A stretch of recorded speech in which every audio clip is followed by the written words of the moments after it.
Hello and welcome. This is the Dallas Pets Alive fundraiser in conjunction with William Chris Vineyards. Thank you so much for attending this, for purchasing your wine pack, and for hopefully having some furry friends to join us while we taste some wine and meet some foster pets today. If you didn't already get your pack, you still can. The shop page has the Dallas Pets Alive 3-wine pack at williamchriswines.com. Go to our shop page and you will also be able to donate a portion of the cost to Dallas Pets Alive. If you are not familiar with Dallas Pets Alive, I have a very special guest here to tell you all about it. After that, we will taste some wine and we will get to meet some foster pets and their fosters from Dallas Pets Alive. So thank you all for joining us. Leslie Sands is the executive director of Dallas Pets Alive, and I'm going to bring her in to tell you about their mission. And she's going to drink some wine with us today as well. Welcome, Leslie. Hi, thank you, Kelsey, for having me. Anytime. Will you please tell us why we're doing this? What's special about Dallas Pets Alive? When did you first start with it? So DPA was founded in 2012, and we are a foster-based rescue here in Dallas. And we take in some really amazing pets every single year. So a little bit more about us. We have helped to save over 9,500 animals since we were founded in 2012. We're completely foster-based. We don't have a physical building, so our fosters are our lifesavers, and we could not do this work without them. You want to scroll to the next one, Kelsey? There we go.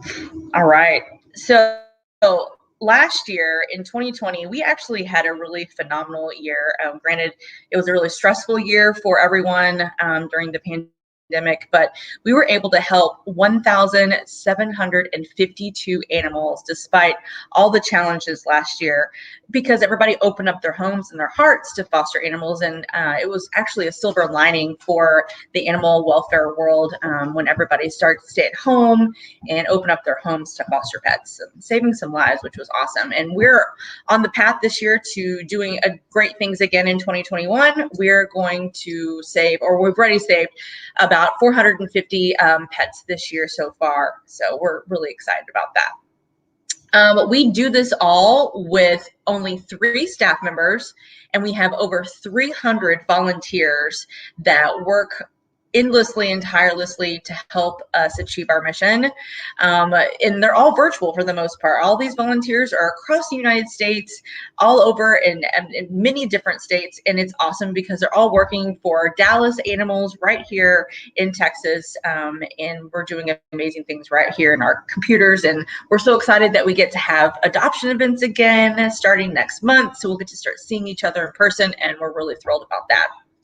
And you'll see all these adorable pictures of some of our animals that are available that couldn't be here tonight, like Apollo and Raya. They're just amazing. So if you have any questions or want to know more about an animal that you're seeing on this PowerPoint, please put it in the chat and we can connect you with an adoption counselor. So our fosters, like I mentioned before, are the lifeblood of DPA. Without them, we could not save lives. They're our heroes, and they make this all possible. We have almost over 1,000 approved fosters at any given moment that could step up and help an animal in need.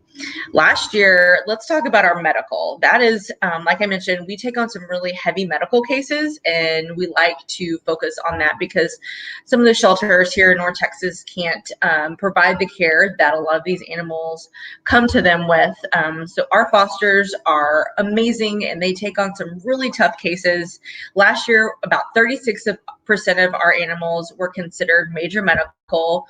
So what we consider major medical is that we are spending over $1,000 on that pet. So 36% of the animals that we brought in last year to DPA, we spent over $1,000 on. So you doing this event tonight with us and donating to the animals, this is really where we need it. We spent a ton of money last year. We do that every single year because our vet care that we need to provide to these pets is very, very expensive.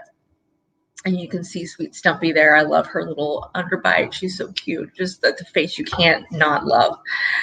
DPA, our total pet expenses last year in 2020 were $451,000. So that's including training that some of our dogs need, pet supplies, boarding if we need to board a dog, and then also, again, vet care. That's our biggest budget spender right there. Like Drax, for example, right now he's in boarding, so he's an expensive guy, and he's so cute and so great. And our average cost per animal this year or last year was $485. So we are on track to spend way more than what we get in adoption fees. That's the case every single year for us. So adoption fees, yes, they're super helpful, but where we need the most help is donations. That is where we can save lives. So if you can't adopt, if you can't foster, and volunteering might not be a good thing for you right now, you can always give and always donate to DPA because we absolutely need every cent. And it goes right back to the animals. Nora here, she's a sweetheart. She says thank you, and you can use that QR code right there and donate. It will take you right to our donation page, and you can give to any of those animals that you see on the PowerPoint, and it will go right back to making sure they get the care and the love that they need here at DPA. All right, Kelsey, you can take it over and let's drink some wine. Yeah, Leslie, I hope you have some wine already in the glass. If you don't, please pour your Mary Ruth. Mary Ruth is first. Okay, good deal. All right, Leslie, go drink some wine. I'm going to take it away from here, but thank you so much for telling us about the amazing organization that you're part of. Thank you. All righty, guys. So we are starting with Mary Ruth. This is named after our co-founder's mother. Mary Ruth was an artist. She was a teacher. She poured wine at William Chris Vineyards for 2 years before she passed away. This wine lives on in memory of her. So before I tell you anything about this wine, what I really want to do is appreciate this wine with you and tell you a little bit about what I do at William Chris Vineyards. So I have been a part of the virtual tasting program for about 6 months now, and I've been a tasting room ambassador for 10 months. Prior to that, I got my sommelier certification and have worked with international wine around the world. The crazy thing is that I'm from Texas and I had no idea what was happening right in my backyard. So I am a proud family member now of William Chris Vineyards, who is making real Texas wine. If you are not familiar with William Chris Vineyards, I do want you to know what we're all about. So William Chris Vineyards was founded in 2008 by Bill Blackman and Chris Brundrett. They conjoined their names to create William Chris Vineyards. They came in with 3 passions. The first was to work with 100% Texas grapes. Bill has planted some of the first and finest grapes vineyards in Texas. We're working currently with some of the oldest vineyards in Texas as well. The second thing is they wanted to make sure that they were spending more time in the vineyard so that the grapes turned out excellent. So when you're spending your time in the winemaking process, if you're starting with good grapes or okay grapes, you're not going to make excellent wine. So spending that time in the vineyard is when you start with excellent grapes. And then finally, working with a process called minimal intervention. So all of the wines that you're drinking today, all of the wines that you got in your packs are minimal intervention wines. This means that we started with exceptional grapes. We did everything that we could to make sure that the wine was made without taking anything away from the grapes. This can mean things like very small amounts of fining or filtering. It can mean not overusing new oak so that you're not covering up any of the natural flavors from the grape. What we want for you to get in this wine glass is a raw expression of what Texas grapes taste like. So without telling you about these grapes in here, I want you to swirl, and I want you to hold your glass down here and start to smell and bring your wine glass up to your face very slowly. Tell yourself when you start to smell that wine. You have to stick your nose in to smell it. Do you smell it from out here? I started smelling it out here. This is an aromatic wine. Now take a sip.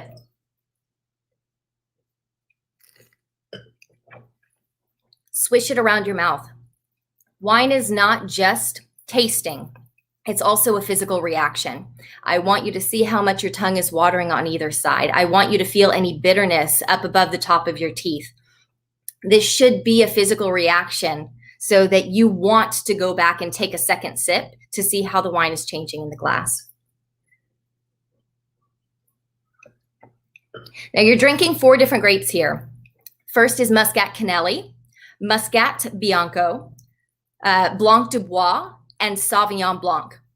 What this means is that the glass is going to diffuse these aromas at different points in the top. So I want you all to practice smelling at different points in the glass. So go down the center and tell me what you're smelling. Post them in the comments. What are you getting off of this wine? What does the center smell like? And then go to the bottom and tell me how the aromas are different down in the bottom of the glass. Get a little bit more of the alcohol off of that. And then go to the top and smell the top. That's where all those lovely floral aromas are hiding, right up top.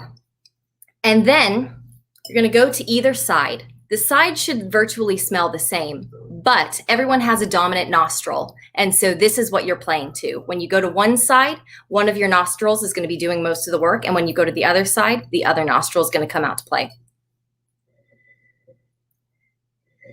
And I definitely know that my left nostril is the strongest, so I get the most impact when I smell off to this side of the glass. Tell me whether you find that as well. If you're just joining us, we are drinking a 3-wine pack that's supporting Dallas Pets Alive. In addition to tasting these wines, you're also going to be meeting some foster animals today. They are furry friends that you can actually adopt. So don't leave and keep viewing. You can still purchase this pack and make a donation. Go to williamchriswines.com and find the Dallas Pets Alive fundraiser pack on the shop page. A portion of that cost will be donated to help support the animals that Dallas Pets Alive is working with. Now, before I talk to you about our second wine, we are going to go back and talk to Leslie, and she's going to introduce us to one of our fabulous foster animals. That wine was delicious. I hope everybody's enjoying. All right, so we are going to meet Jay. She's one of our most loyal and long-term fosters that we've had. She is an amazing person, not only a foster, but a volunteer for DPA, and she currently has the most adorable little kitten named Newt, and she's going to introduce us to Newt tonight. And I'm so grateful for Jay for everything that she does for DPA. I'm not only fostering some really amazing cases and some hard cases for us, but just being so dedicated as a volunteer for years and years and years. So Jay, please come on, join us and show us Mr. Is it Newt? Newt's a girl. Yes, Newt's a girl. Yeah, she's a little girl. A little girl. Oh my God, she's Earlier, adorable. she discovered the ceiling fan, so she's been every night just looked up and just. But yes, I got her when she was about 4 weeks old, and she was 1 pound 2 ounces. And she was just found by somebody as a stray all by herself, and she had a injury to her mouth, and they brought her to the mesquite shelter. I don't know what you think you saw. Brought her to the mesquite shelter, and she was not socialized, and so they put her in with some other kittens. And I usually, as you can see in the pictures behind me, those are I'm a dog person, and every now and then I will take on kittens. But I just looked at her face. She's got this little big giant eyes and little teeny tiny little mouth, this little heart-shaped face. And so I snagged her and brought her home, and my dogs fell in love with her. And they think that she hung the moon. And I have an 88-pound boxer pit mix, the white one that is right there. I'm trying to there. Yep, you got it right. She thinks that this is her baby. And And yes, I post pictures all the time of them together. So she literally is like 800 times bigger than she is. And they just absolutely just pal around. And I think that Newt thinks she's a dog now. So, but yes, this one's going on transport. Unfortunately, she is not adoptable. She's probably going to be adopted in about 2 seconds when she gets to Colorado. However, we have so many kittens available through Dallas Pets Alive. This is kitten season, and there are litters being born every day, and people are bringing in litters of what they think are abandoned kittens, but they're really not. And then the shelters wind up with them because once mama finds out that they're not there, then mama quits looking for them and just goes off. And so then there's a bazillion kittens at the shelters that need places to go. So we take them and get them ready for adoption, spay, neuter, shots, all that good stuff. And so we have so many adoptable kittens. Go to our page, find a kitten. They're all adorable. They are. Just like this Newt. one. Yeah. Just like Newt. Just like Newt. So transport is a really kind of a newer concept to animal welfare. Up north, we do transport some of our pets because we're overpopulated here down in the South. And we transport animals up to the north where they are desperately in need of adoptable pets. So we do several transports throughout the year, and looks like Newt is headed her way up north, and she'll be adopted in just a second to one of our transport partners that we have connected with. So thank you, Jay, so much for fostering a kitten. I was very surprised to see you have a kitten because it's always dogs, but that's okay. And thank you for taking the most adorable little kitten in, and for everything that you do for DPA. Thank you. I enjoy it. I'm going to miss this one. I know. I think your dogs are too, right? Oh, yeah. There's going to be a deep depression going on here. Oh, my gosh. I can't even. That means you just have to get another kitten. Oh. That's it. My husband. All right, Kelsey, back to the wine. All right. Thanks, guys. I am having a very hard time focusing on the wine with all of these adorable animals around. I don't know if you've noticed, but I have a puppy here as well. I adopted her 8 years ago, but not through an organization. She just jumped in my car. She is a pit lab mix, and if I had not found her, she was skin and bones at the time. I am happy to know that organizations like Dallas Pets Alive exist to help dogs like this, because she is the biggest sweetheart in the entire world. She's being very shy right now. So if you are ready for some red wine, please open your 2018 Texas High Plains Mourvedre. And I want to point out something very special on this label, and that is that it says Texas High Plains. This means that all of your grapes are coming from the Texas Panhandle. This is where Bill Blackman grew up. This is where his first vineyards were planted. Bill was meant to be a cotton farmer. That's what his father did. His mother was extremely supportive of him planting vineyards. And so the first one that he planted was for her. And that was Mary Ruth. So she's actually the reason that it all started. I think if she said no, maybe Bill would have listened to her, and then we wouldn't be here celebrating wine and animals together. So when you have your Mourvedre in the glass, before I tell you anything about it, I just want you to appreciate the color. And this is such an important part of wine appreciation that people often forget. And I want you to go back and remember how important it is to think about something and talk about it out loud to yourself, and how that can help instill new ideas in your mind. So if you have a white background, it's most helpful, but you can still see in this color, there's a little bit of ruby, there's a little bit of purple, there's also a little bit of garnet around the rim. Already, you can tell something about this wine. You can tell that it's going to be bright and fresh and fruity, because that red and that purple usually comes with those really fruity characters. But that garnet around the rim is very special. This is a sign that the pigmentation in the wine is starting to change. But while pigmentation is changing, so is the rest of the wine. Your flavor compounds are expanding and contracting. They're breaking down. They're lengthening themselves. They're restructuring in the glass. And this happens in contact with oxygen.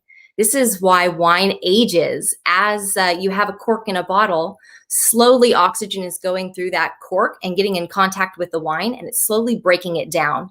But the breakdown is not a bad thing. It's a way that the wine can transform. So when it's in the glass here, you have tons of oxygen coming in. As you swirl the wine, this wine is transforming in the glass. Now, the last thing that you may have noticed about this wine is that it is a little bit hazy. This is a sign that your wine may be unfiltered or unfined.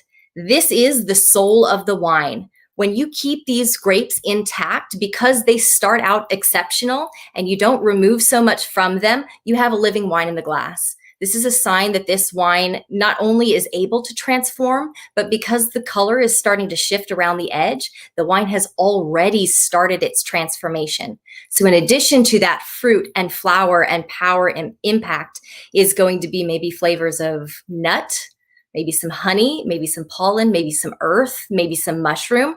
Let your mind go wild. Talk about the wine before you even smell or taste it. And all of a sudden, you're going to be a pro at tasting. So much is going to reach out to you when you actually get to smell this wine. Now, I did something I shouldn't have, because when I go to the nose of wine, I always say, don't swirl just yet. And I have been swirling my wine.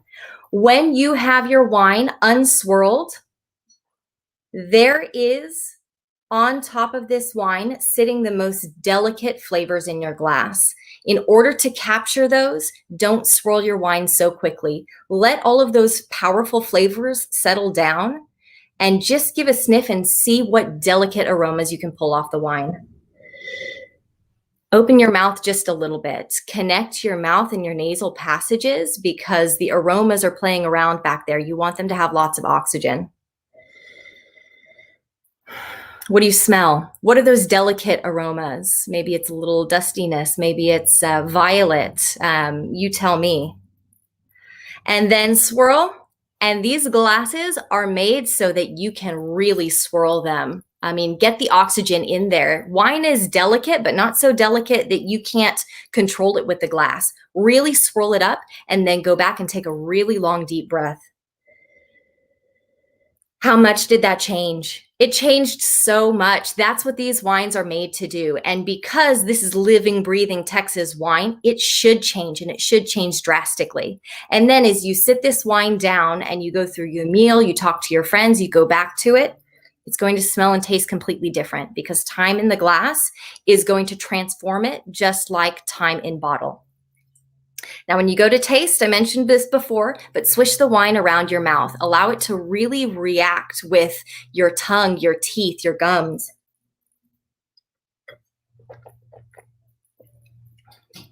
I love this wine. I love it so much. It has dusty tannins, that little bit of sandpaper feeling. Tells me it would go good with steak or barbecue.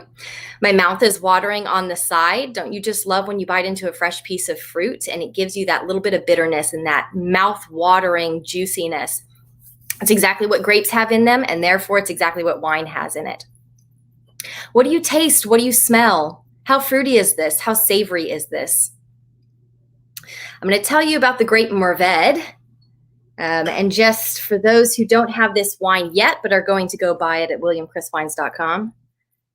Mourvedre spelled like this. I'm going to tell you all about this grape and what it's like after we talk to one more foster animal. Leslie, I'm going to bring you back in. How are you liking this Mourvedre? Leslie, you're on mute. Sorry, I was busy drinking this amazing wine and chit-chatting with my girlfriends. Oh my goodness. Sorry. Will you please? I hope everybody's enjoying themselves as much as me. It's a good sign. There's nothing bad about that. All right, tell us about our next foster pet. All right. One of my favorites, we're going to bring in Sarah, and she's also not only a foster, but also a volunteer, and she's just wonderful. And she has Mary right now. Mary is one of my favorite, adorable, gorgeous, block-headed pit bulls, and she is just the sweetest girl. And Sarah has done wonders with Mary. So, Sarah, come on in. Let's meet Mary. Hi, There everyone. she is. There's my girl. Oh, I love her so much. This Sarah, is tell Mary. us about Mary. Yes, so she's in her favorite spot ever, the couch. She would be just quite content being a couch potato. Netflix and chill with Mary if you want. She is so sweet. She is battling that pit bull reputation, that negative pit bull reputation of aggressive dogs. She had a lot of behavior issues when DPA got her. And she went through a really amazing board and train program with a great trainer. And she's also DPA's first top dog, which means she knows some of those basic commands: sit, stay. She comes when she's called. She walks really well on a leash. Before she went to training, she had trouble with other dogs. She'd react to them on a walk. She couldn't really get along with them in the same household. And as part of her training, she lived with about 20 other dogs. Now she lives with 2 other dogs, or 2 resident dogs, and she gets along with them fabulously. One of them doesn't like her very much, but that's her problem, not Mary's problem. Mary wants to be her friend. And she's really just the absolute sweetest thing. I mean, she's the exact opposite of what people think of pit bulls. She's got that big smile. She loves her toys, as you can see. She Really? treats. She just knocked over my wine to get a treat because she was so excited for it. Mary, naughty. You can't knock over the wine. Important stuff here. But really, she'd be quite content on the couch. She loves to go for a walk. Don't try to sneak out of the house without her. She will literally race to the door. And as you can see, she's a little bit of a chunky monkey. So her run is more of like a waddle as she comes running to the door. I love it. And it's just been so cool the last several months to see her personality come out and to see her really, learning to play. Sure. She's learning how to play with the other dogs, and it's just so cool to see and watch her transformation and really just see how sweet she really is. And she just wants her forever home and to be with her people. And what does her forever home look like, Sarah? Someone who can give her the patience that she needs. She needs a little bit of structure, and that's how we've seen her be successful. She has structure. She's crate trained, so she sleeps in her crate. She goes in her crate when we're gone. She loves her crate. That's her safe space. Someone who will take her on a walk every day, at least one walk a day. She's, happy doing that. Someone who's going to let her be a part of their lives. She just wants to be where her people are, and she needs someone who will take time to do that. Her trainer will come along with her. He will help her transition to a new home, be successful. I follow up with him regularly on if I have questions. If we need to do another session on something, he is absolutely willing to do that. And the same thing with any adopter. He's so committed to Mary's success that whatever is needed for her to find that successful home and to continue on her path of good behavior and being just the sweetest pup she can be, he's, on track with that. Basically, we just need to find another Sarah is what we need to do for an adopter, and that's what we're looking for Mary. And like Sarah said, the beautiful thing with Mary is that she has received thousands of dollars of training that the adopter does not have to take care of, right? We've done that for you, and you get that support, that training support when you adopt Mary, and that is something that is invaluable.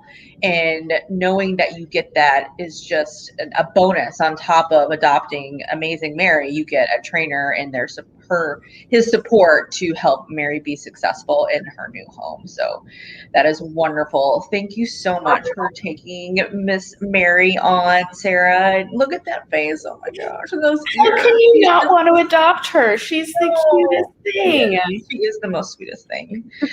So again, you know, here at DPA, we take in the medically needy dogs. Those are the majority of what we do, but we also take on some of our behavior challenges because we know those dogs need that extra support, and we have trainers and donors that are ready and able to take that on for us. So again, your donations tonight will go to cases like Mary's, where it's behavior that is the thing that needs to be worked on. And trainers, like medical care, are expensive. So that's where your dollars are going. And thank you so much for giving and supporting animals like Mary. All right, we'll give her some love for us, Sarah. Thank you so much. And Kelsey, I'll send it back over to you.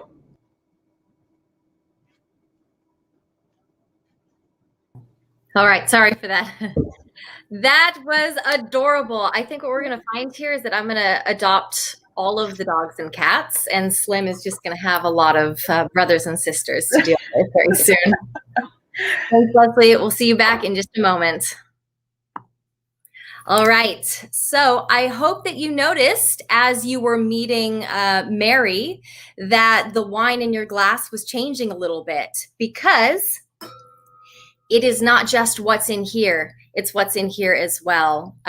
Wine is not just what the winemaker gives you, it's what you bring to the table as well. If you have an appreciation for Texas grapes, if you have an appreciation for local wine, if you have an appreciation for virtual tastings, for dogs, for cats, this wine is going to taste better. If you hate all of those things, then maybe this doesn't taste so good. But we're here because we love this stuff. So don't discount what you know about your life and what it brings to the table. For instance, blackcurrant is a common flavor that's associated with grapes like Mourvedre, that's associated with grapes like Cabernet Sauvignon.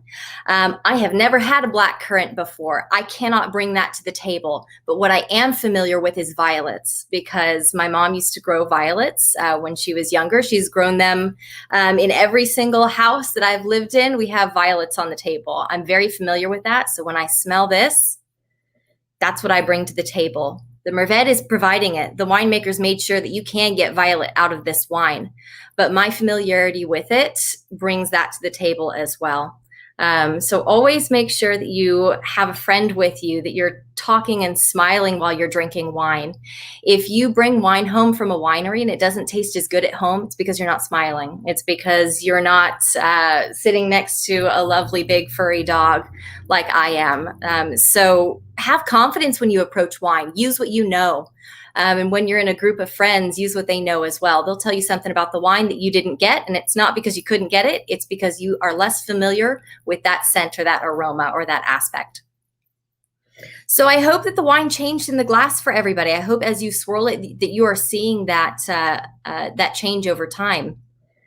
Mourvedre is maybe a grape that you haven't heard of before, and there is a reason why. Part of it's marketing, yes. Part of it is because this grape is used often as a blending grape.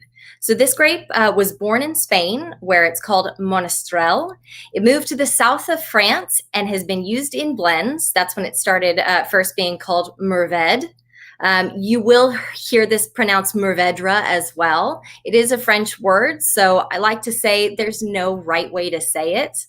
There's just a little bit of a spectrum. I say Mourvedre, and that's what I'm comfortable with. So as long as you understand that that's what I mean, I'm happy. In Australia and California, it is called Mataro. So this grape has about 100 different names, which is maybe one reason why you haven't heard of it before. But as a blending grape, it's used to add something to a blend in a small amount. So if you start out with very fruity or peppery grapes or herbaceous grapes like Grenache and Syrah, and you blend in Mourvedre, the Mourvedre is adding in savoriness, it's adding in smokiness, it's adding in something other than fruit.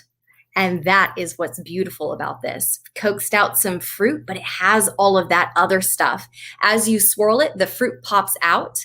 But as the fruit settles down after you haven't swirled it, you get that smokiness. And that's just beautiful. It's so Texan too. So when Chris traveled around the world, he traveled to Spain and the south of France. He identified that the soil and the climate in the south of France and in Spain made sense for the grape Mourvedre and was very similar to that of Texas. So it made a lot of sense to bring back Mourvedre and to plant it all across the state. Mourvedre is doing fantastically almost everywhere in Texas. Think about how big Texas is. It's about the size of France. We have a lot of space to play with, and the fact that Mourvedre is doing well in a lot of those areas says a lot about the grape. It's hardy. It's tough. It can handle some humidity. It can handle some dry heat. It handled arid desert climates really, really well.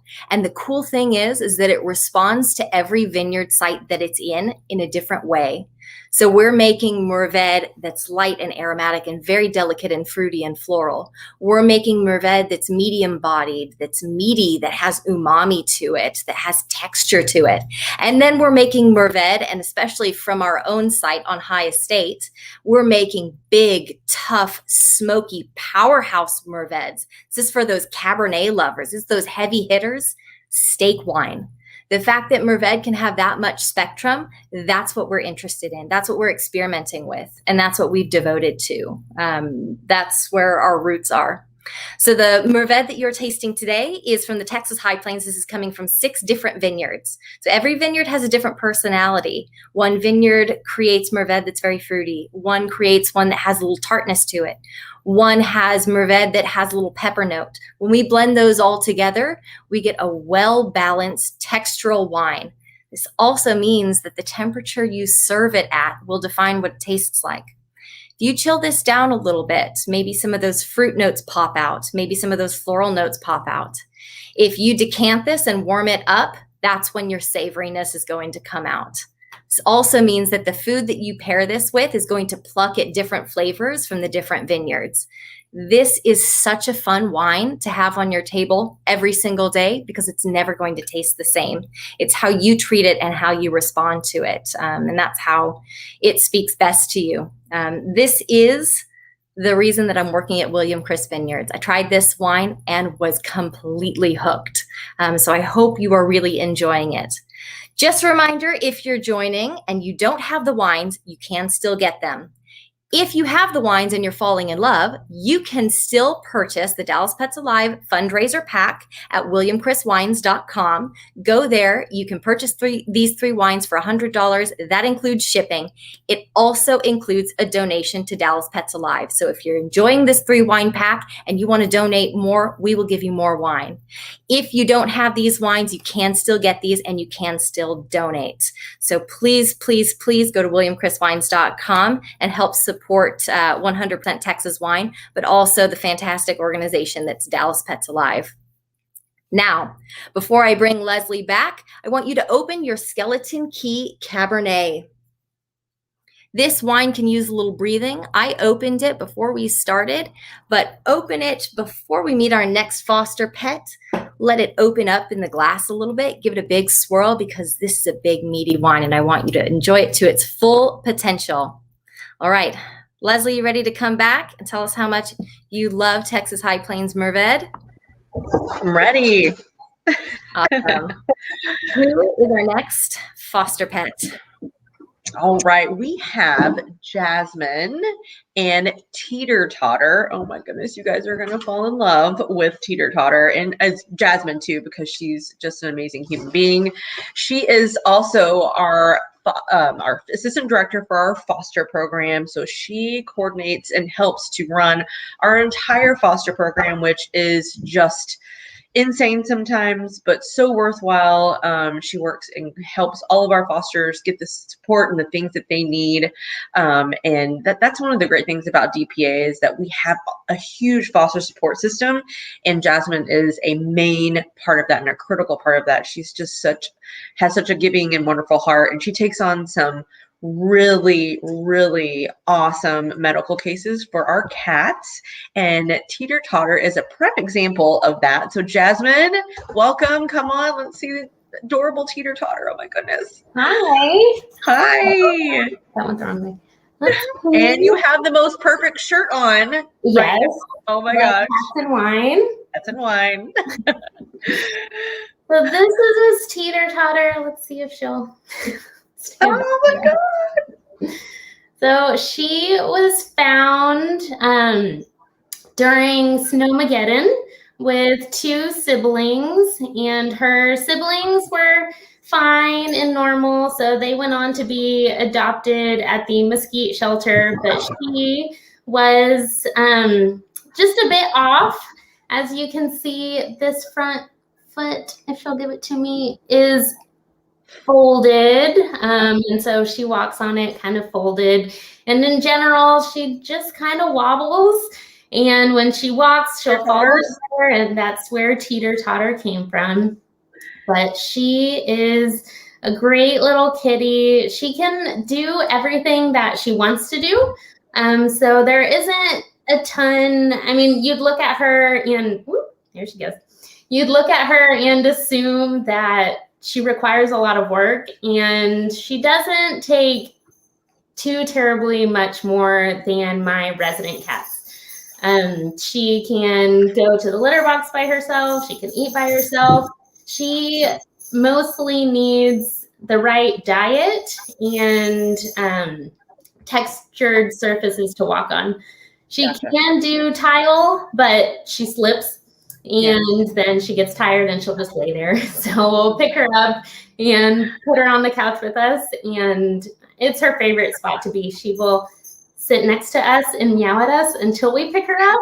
So sometimes I'm convinced that she goes to the tile just so that we will go and get her. Gotcha. Mm-hmm. She's figured it out. She's smart. She has. She's trained you well. She has. Yeah, medical fostering. I have really, and she's gonna potty on camera. That's how we go with that. Medical fostering is, in my opinion, one of the more fulfilling types of fostering. There's just such a huge transformation that we see, and going from a cat that's skin and bones or possibly dying at the shelter and seeing them thrive and end up adopted is why I keep getting this kind of foster. Mm-hmm. So you fostered, what is the number now? Like 45? Yeah, something like that. Mm-hmm. Oh my gosh. That virtual high five. So is Teeter Totter, does she have a medical condition? What would an adopter need to know about besides, just the right diet and keeping her on like carpeted surfaces or surfaces that aren't super slick? Is there anything else that an adopter might need to know and be aware of? Yeah, so she wobbles because she has a neurological issue, but it's not, she's not in any pain. It doesn't really affect her. So it's more like a quirk that she has that doesn't need anything. Her deformity is in her paws. So eventually she may get some arthritis in that front paw. So just not creating an obese cat is always very helpful in general. And just keeping out for that. So fish oil is always helpful for joints. So it's more about being proactive and keeping her diet healthy more than anything. That's great. Oh, Jasmine, thank you so much for sharing Teeter Totter with us and, fostering all of the crazy cases. I cannot tell you guys how many amazing transformations that Jasmine has created for us. I mean, she takes on some phenomenal cases, and we could not do this work without her. So thank you again for fostering and volunteering and being a leader here at DPA. And I will let you get back to Teeter Totter and her adorable little pineapple thing that she's got going on there. That is the cutest little thing ever. Thanks, Jasmine. I'm gonna adopt all of these animals. I'm trying to get my puppy out to play. She sees a cat and she goes back to sleep. So that's how that usually goes with us at home. Well, thanks, Leslie. You enjoy the Skeleton Key Cabernet, and we'll be back one more time to finish everything up.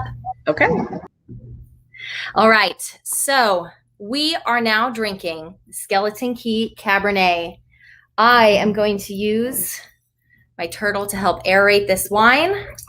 Any aeration that I can give this wine, I'm going to. I know that Cabernet is a big, meaty grape. If you wanted to, you could decant this wine. I am so excited to try this because this is the first time I am going to be experiencing this wine. So you're going to watch me react to this the first time. How powerful is that aroma? This is a wine that I would say is in a ball. I want to convince this wine to open up and blossom. And that's what wines do. When you have a producer that you trust, you know that their wines will blossom in the glass as long as you treat them the way they're meant to be treated. This wine, I can tell it's giving me something, but I can't quite identify what it is. So this is a wine that I would decant. And something I encourage everyone to do is if you've selected a wine for dinner or for the night, or it's 5 o'clock somewhere and you're ready to open your bottle of wine, open the wine as soon as you know you're going to drink it that night. Take a sip and find out what the wine needs. If I took a sip of this wine, I would say, okay, I need an hour. Decant this wine, really open it up, treat it like how it deserves. This is for temperature as well. As soon as you know you're going to drink your wine, take a sip of it and identify whether it would be better cold, whether it would be better warm, or whether it's ready to drink right away. This is a wine I want some time with. So what I'm going to do is I'm going to take a couple sips now, and then in an hour, I'm going to go back to it, and it's going to be the best. I'm going to smile when I'm drinking it, and it's going to truly tell me how Texas can change in the glass. So the Skeleton Key is our sister brand. This is a William Chris wine. We made this wine 100%. We treated this relatively the same way that we treat all of our other wines. The big difference is that this wine is meant to reach beyond Texas. This is something that you might see in a store. The Skeleton Key line has 4 wines now, 2 reds, one is a Cabernet Sauvignon, one is a red blend. We have a rosé and we have a fantastic white wine in that collection. It is meant to reach beyond so that you can find it not just by going out to the vineyard, but out in the world as well. We want this to be your first impression that makes you come back and try William Chris again. The rest of our wines are usually made in such a small amount that you may only get them when you come out to our vineyard. That way you can have several different kinds of experiences with William Chris. So the Skeleton Key, if you don't have the bottle, I'm going to show you the label. This is an actual picture of a key that was found on our property, which we bought in 2010. On the property, which is 26 acres, we have 6 acres of grapevines. There are some old turkey coops that were there when we first purchased the property. And there's a 1905 farmhouse. This was built by a German family called the Dyke family. They built this house and we've kept it relatively untouched. We did replace the roof because we wanted to make sure that the hail didn't destroy the inside of the house. But the floorboards are original. We've stripped off the paint that covered the original beautiful robin's egg blue paint around the edges of the windows and the doors.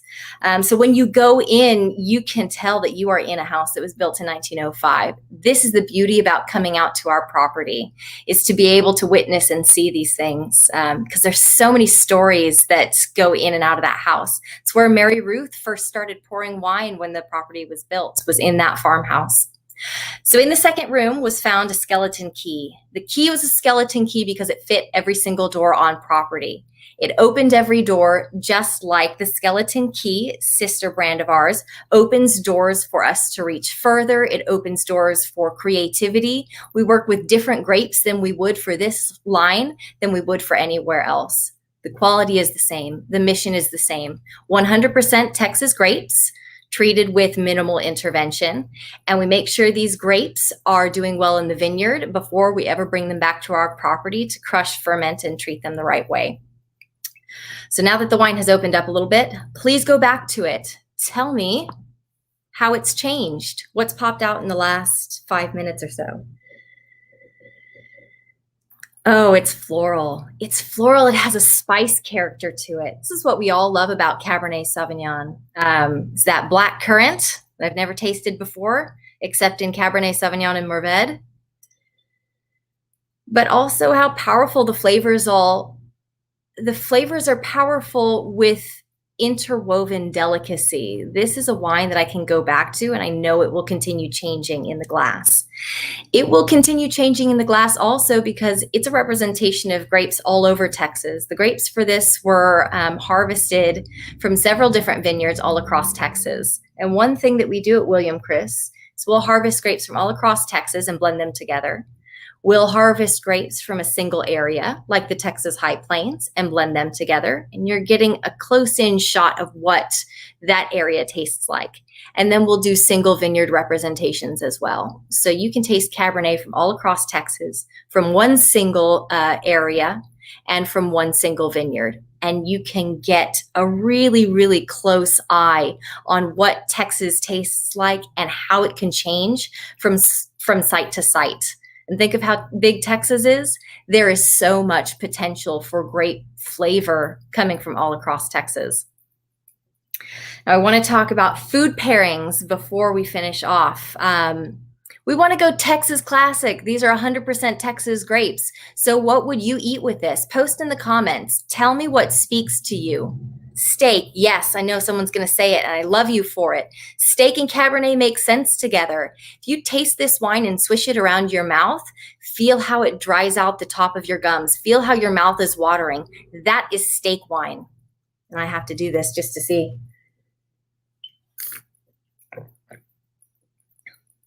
Oh yeah, this is silky smooth. So this didn't dry out my mouth quite as much as I thought. There's still that sandpaper but this is silk. You could do a filet mignon with this instead of a big ribeye. This could be your diet wine. Think of how awesome it would to be having your diet plate and be able to still drink and indulge in a delicious wine like this. But we're in Texas. What grows together goes together is what they say. So think about what's Texas classic. How do we treat steaks here? Do we fire grill them? Do we add a little bit of Texas seasoning? Is it maybe a barbecue wine instead of just a steak wine? How would this go with some potato salad, some turkeys, some moist briskets? Is this a wine that would go with gamey foods? Think about Texas, eat Texas and drink Texas. That is what this wine is meant for, is all of those things. All right, Leslie, I'm going to bring you back in and we're going to send everyone off because this is the end of our tasting. But don't worry, if you love these wines, the button is still live and you can go to williamchriswines.com to buy more of these wines, get them shipped to your home, and make a donation to Dallas Pets Alive. If you didn't taste these wines, you still can. Purchase that pack, and this video will live on Facebook and YouTube as a recording so that you can come back and enjoy this with your friends and rewatch all of those fantastic animals that we got to meet earlier. Leslie, come back in. Thank you so much for having us. This has been just wonderful, Kelsey. Thank you again. And, you know, the combination of dogs and cats and wine couldn't get any better. So we're just thrilled. It makes a lot of sense, doesn't it? Yeah, it does. It absolutely does. I've got my dog sitting right here. She wants to eat all of our snacks that we're having with our wine. And I know Kelsey said if you can't get the wine, you can always order. And if you don't have a dog or a cat in your life, we have plenty here for you, and the link is been in the banner, so please go back through and click. You can always go to our website, dallaspetsalive.org, and go to adoptable dogs and cats, and you can find and search your perfect match right there. This has been wonderful. Thank you so much, Kelsey, for having us, and for everyone that took the time to purchase a ticket And, you know, again, you can use that little QR code right there. And if you would love to donate a little bit more, we would love to have your gift. And it'll go again directly to all of the wonderful animals you met tonight. And then also the animals that weren't with us, but were on the slideshow. Yeah. And Leslie, I noticed on your website, I think that you can sign up to foster pets as well if you wanted to be one of these amazing fosters that we met. Yes. Am I right in saying that? You're right. You're absolutely right. So like I said, we could not do this work without all of the fosters that we have, because a foster's home is a life saved. All the fosters that were joining us tonight, they are lifesavers. They're our heroes. And you can absolutely, if you're available to foster, temporary, full-time, whatever the case may be, we have a spot for you. And you could be a hero just like those heroes that you saw here tonight. That's awesome. All right, guys, I'm sorry that we have to leave you, but just know that this link is going to be on Facebook and YouTube, so we can do this all again together. I want to see everyone out at William Chris Vineyards. We're in High Texas, and I want to make sure that everyone is actively going to DallasPetsAlive.org and seeing the amazing work that Leslie Sands is doing over there. This was fantastic. Thank you so much for being here, everyone, and thanks Leslie a lot. Thank you. All right. Have a good night. Bye, guys. Bye.